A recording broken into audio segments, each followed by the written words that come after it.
NASA का plan है कि मार्स पर इंसानों को भेजने से पहले चांद पर एक बेस बनाई जाएगी ताकि मार्स तक पहुंचने का प्रोसेस छोटा हो जाए। स्पेस एक्स के फाउंडर इलॉन मस्क मार्स पर जाने की रेस को अपने नाम करना चाहते हैं। इसके अलावा यूरोपियन और रशियन स्पेस एजेंसीज भी इंसानों को मार्स पर भेजने की बातें करती हैं।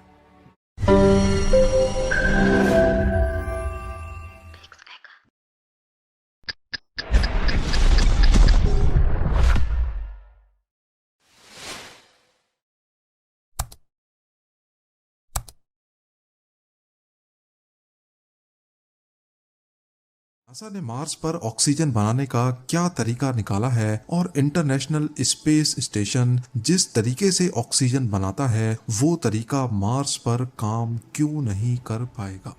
लेकिन मार्स के हार्श एटमॉस्फेयर में लैंड करने के बाद वहां इंसान जिंदा कैसे रहेंगे, क्योंकि जमीन के बरक्स मार्स में जिंदगी की सबसे बड़ी जरूरत ऑक्सीजन मौजूद ही नहीं है।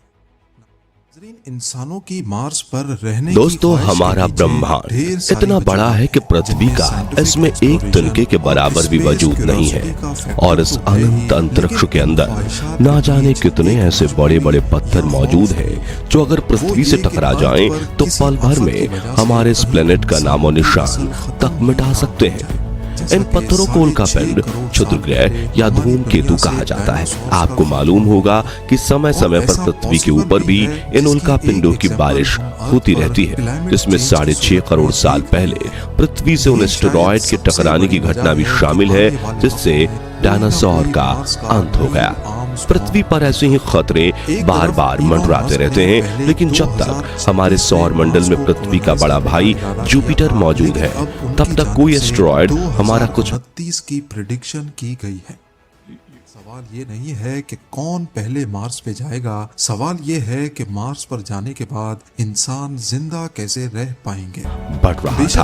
अगर उस समय जुपिटर हमारी रक्षा नहीं करता तो आज हम और आप में से कोई भी जिंदा नहीं होता। तो 90 के दशक के दौरान हुई वो घटना क्या थी? हमारे पृथ्वी की तरफ बढ़ रहा एस्टेरॉयड का समूह कितना ज्यादा खतरनाक था और जुपिटर ने उनका पूरा हमला खुद पर झेलकर किस तरह से पृथ्वी की रक्षा की, ये सब कुछ आज हम इस वीडियो में बता। अर्थ पर भी एटमॉस्फेयर है, जबकि मार्स पर पतला ही सही लेकिन एटमॉस्फेयर। पर नए हैं तो सब्सक्राइब करना बिल्कुल भी ना भूलें। दोस्तों, ये के रहने के लिए बिल्कुल ना काफी है, वो है ऑक्सीजन।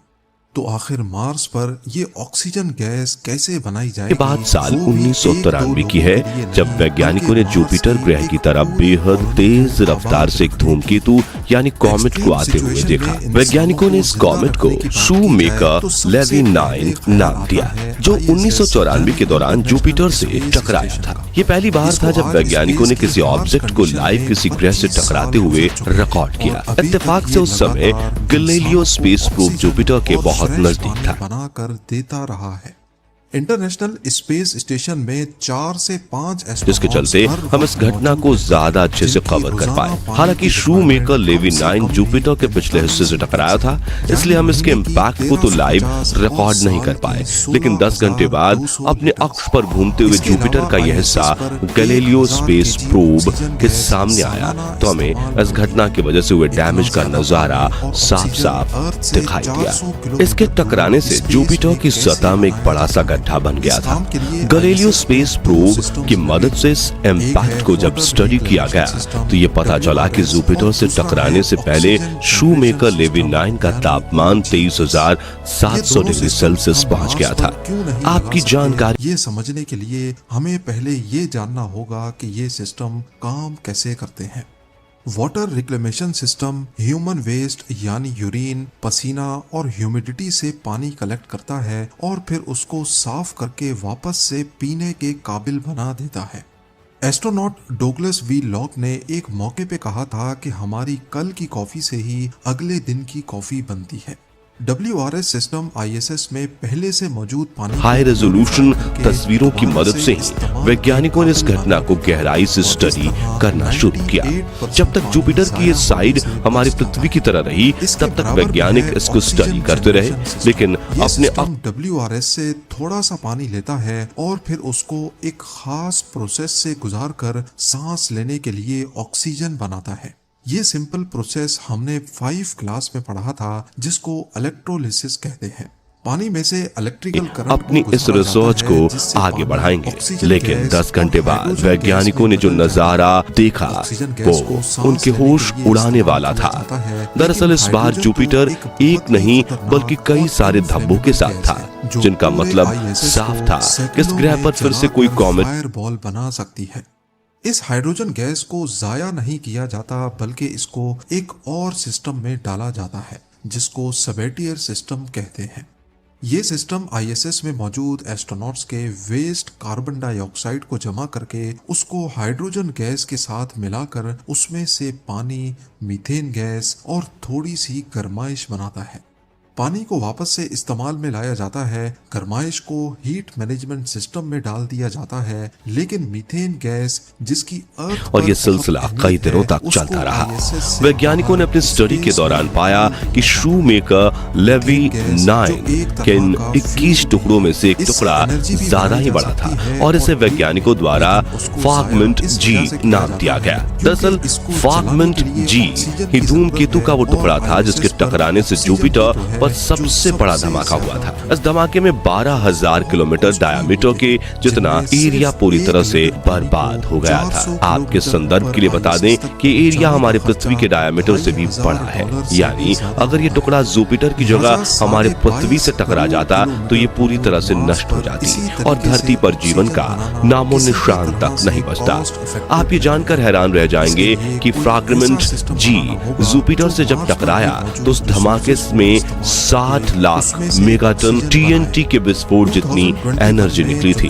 उस समय दुनिया में जितने भी परमाणु हथियार थे वो उन सब के कंबाइंड एनर्जी का भी 600 गुना ज्यादा का धमाका था। ये तो जुपिटर ही था जो इतने बड़े टकराव को झेल गया। अगर इसकी जगह कोई दूसरा छोटा ग्रह होता तो हो सकता कि इस घटना से हमारा पूरा सौर मंडल ही तबाह हो जाता। जुपिटर पर होने वाली ये तबाही फ्रैगमेंट G के टकराने पर खत्म नहीं हुई, बल्कि इसके बाद शूमेकर लेवी 9 के दूसरे छोटे छोटे टुकड़े कई दिनों तक उससे टकराते रहे। दोस्तों, जब कोई एस्टेरॉयड, धूमकेतु या उल्कापिंड किसी ग्रह पर आकर गिरता है तो उसके इम्पैक्ट की वजह से निकला मलबा आसमान में कई किलोमीटर ऊपर चला जाता है और फिर वो सारा मलबा ग्रेविटी और वायुमंडल के फ्रिक्शन की वजह से उस ग्रह पर आग के गोलों के रूप में गिरता है। 800 डिग्री सेल्सियस के टेम्परेचर पे हीट किया जाता है, जिससे कार्बन डाइऑक्साइड कई सारे भूवैज्ञानिक परिवर्तन आ गए थे और इस ग्रह पर नए नए तूफानों का जन्म हो गया था। हालांकि इस घटना में एक चीज अच्छी हुई, ये कि वैज्ञानिकों को जुपिटर के बारे में ज्यादा बेहतर से स्टडी करने का मौका मिल गया। दरअसल 1994 के उस दौर में हमें जुपिटर के केमिकल कॉम्पोजिशन और इसके वायुमंडल में मौजूद गैसों के बारे में कोई खास जानकारी नहीं थी, लेकिन क्योंकि इस धमाके की वजह से जुपिटर का काफी सारा मटेरियल स्पेस में चला गया, तो ऐसे में वैज्ञानिकों के लिए इन मटेरियल्स का स्टडी करना, जुपिटर के बारे में गहराई से समझना बहुत आसान हो गया। दोस्तों, अगर हमारे सौर मंडल में जुपिटर नहीं होता तो आज हम लोगों का भी कोई वजूद नहीं होता, क्योंकि अपने विशाल आकार और बेहद ताकतवर ग्रेविटी की वजह से सौर मंडल में आने वाली लगभग सभी उल्कापिंडों, एस्टेरॉयड और धूमकेतु वगैरह को अपनी तरफ ये खींच लेता है। और अगर शूमेकर लेवी 9 के रास्ते में जुपिटर नहीं आता तो इस कॉमेट के ये विशाल टुकड़े एक इंसान को सिर्फ 3.5 घंटे ही जिंदा रख सकती है। अगर इसी सिस्टम के जरिए मार्स पर सौर मंडल का एक भी ग्रह नष्ट हो जाता तो यह हमारे पूरे सौर मंडल सिस्टम का अंत कर देता। यानी जुपिटर सिर्फ पृथ्वी ही नहीं बल्कि हमारे पूरे सौर मंडल की रक्षा करता है। कुदरत ने हमारे